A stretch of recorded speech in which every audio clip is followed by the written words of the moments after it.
All right, let's dive right into this explainer. Today, we're looking at one of history's absolute greatest and honestly most chilling unsolved mysteries. Picture this. We're going back to the late 16th century to a foggy, desolate Atlantic coastline to investigate a colonial settlement that simply ceased to be. The story of Roanoke isn't just some boring historical footnote. It's a profound, complex puzzle that has completely baffled historians and investigators for centuries. It kind of serves as this haunting reminder of how easily human endeavors can just be erased by nature and time. So we're going to break down exactly what happened, who was involved, and the clues they left behind, using only the verified historical evidence we actually have on record. I mean, really think about it. How could more than 100 settlers disappear without a single confirmed trace? Imagine an entire, fully functioning community just vanishing into thin air. We're essentially looking at a historical crime scene that was left completely abandoned. But, before we can really understand the terrifying silence of that empty colony, we kind of have to rewind. We need to see exactly how these people got there in the first place and the immense, crushing pressures they were under. And I want you to keep one specific number in the back of your mind as we go through this. 3. 3 years.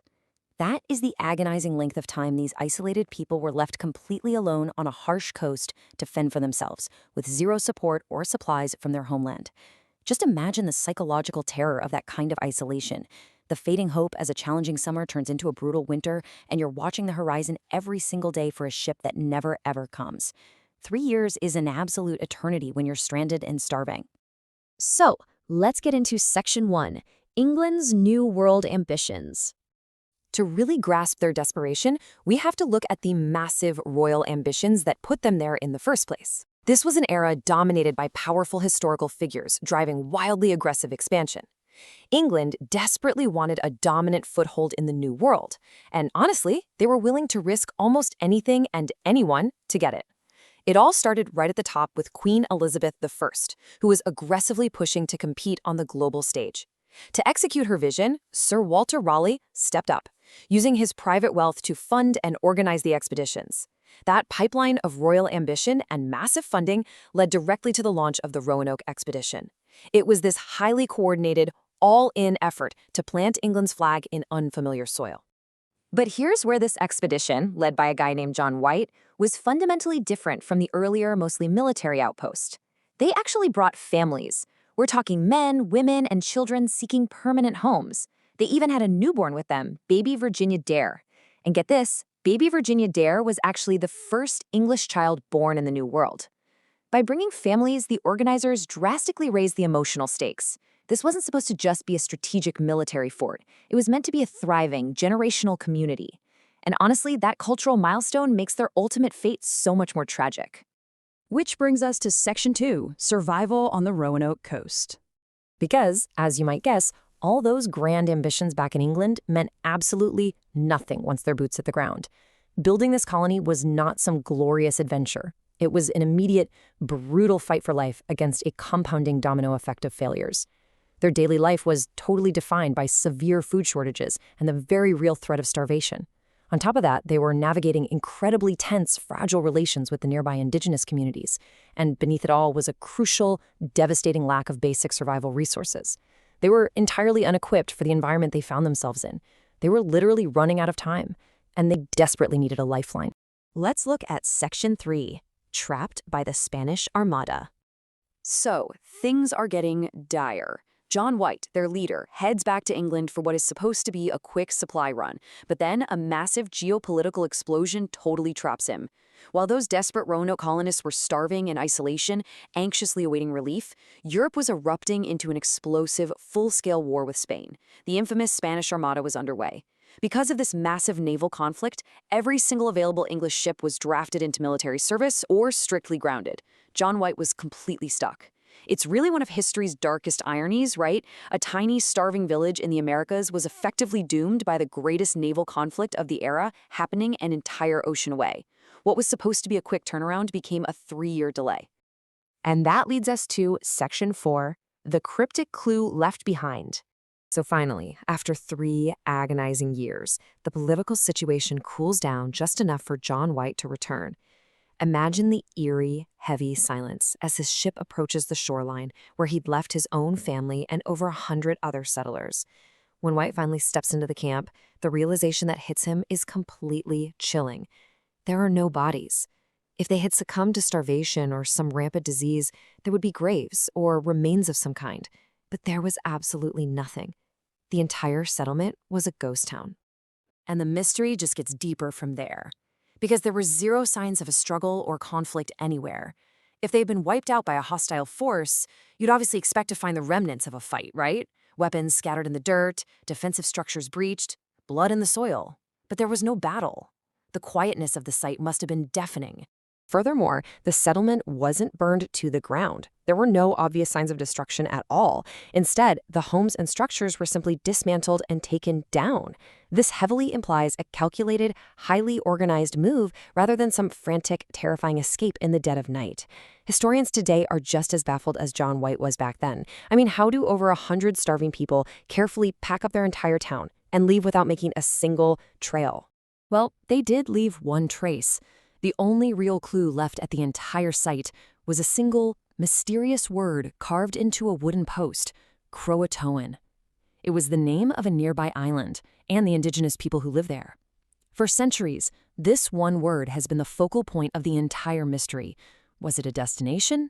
Was it a warning? Or was it a final cry for help? Now, to really understand that word, we actually have to look at what was completely missing. Before John White ever left for England, they had agreed on a very strict protocol. If the colonists were ever forced to leave under duress or in immediate danger, they were supposed to carve a fortification marker, specifically a Maltese cross, right above whatever destination they carved. So the absolute crucial point here is that this distress cross was missing. There was no cross carved above CROATOAN. Just imagine the complex wave of emotions that must have hit John White in that exact moment. A mix of utter, devastating confusion, but maybe a tiny sliver of relief? Because without the cross, the evidence strongly suggests they were not under attack when they left that message. So, based on the lack of bodies, the total absence of a battle, and that missing distress marker, we're left with this incredibly haunting question. Did the settlers leave willingly, perhaps integrating with the nearby CROATOAN population just to survive? Or did something far more mysterious happen out there in those foggy forests? The verified historical evidence takes us right up to the very edge of that carved wooden post, but the final fate of baby Virginia Dare and the rest of the Roanoke colonists remains completely swallowed by history. Break down the major historical theories and figure out what the latest science actually tells us about a whole colony of people that just vanished. If you love piecing together complex puzzles through structured, factual clues, you are definitely in the right place. To get to the bottom of this, our explainer today is structured into 5 clear parts. First, the vanishing of Roanoke. Second, major historical theories. Third, clues hidden in the dirt. Fourth, myths versus modern science. And finally, part 5, the most likely fate. Let's jump right in. Starting off with Section 1, the vanishing of Roanoke. Because before we get into any of the wild speculation, we absolutely have to establish the bedrock historical timeline of this crime scene. Picture this. It's 1587, and a group of English settlers arrive in the foggy, unfamiliar wilderness of colonial America. They're hoping to establish a permanent foothold, but almost immediately they realize they are desperately short on resources.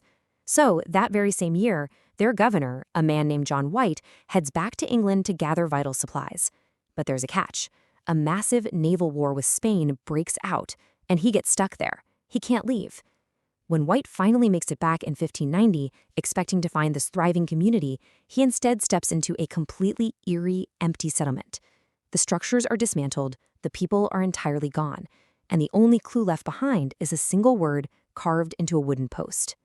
It's the ultimate historical cliffhanger, isn't it? Looking at that abandoned colony, you will really have to ask yourself, did they pack up and leave on their own terms, or were they taken by force? Every single piece of evidence we're going to examine from here on out is trying to answer this exact question. That brings us to Section 2, investigating major historical theories. Let's open up our suspect file and see what historians have actually proposed over the years. You see, because there was no immediate crime scene investigation back in 1590, this massive vacuum of information formed. And now, what's really interesting is the sheer variety of possibilities that have popped up to fill that void. The main suspects for the colony's fates include integrating with the local CROATOAN community, a strategic relocation inland, starvation, some sort of devastating disease, conflict with neighboring groups, a targeted Spanish attack, or even sudden natural disasters. Let's break down the most prominent ones. First up, let's examine the integration theory. Remember that word carved into the post, CROATOAN? That was actually the name of a nearby friendly indigenous group and the island they lived on. So this heavily suggests the settlers just peacefully merged with them to survive. It's a very strong possibility. But, yes, there is a but here, there's a frustrating lack of definitive early documentation. No English explorers in the immediate decades that followed produced any hard, undeniable written proof that they actually found survivors living among the native populations. Next, we need to weigh two very different scenarios against each other, a relocation inland versus a Spanish attack. One hypothesis argues that the colonists, who were totally desperate for better resources and shelter from coastal storms, simply moved deeper into the mainland. I mean, strategically, that makes total sense for survival. On the flip side, the darker hypothesis suggests a targeted Spanish attack. Spain and England were actively at war, and Spanish forces were absolutely patrolling the coastline to eliminate rival settlements.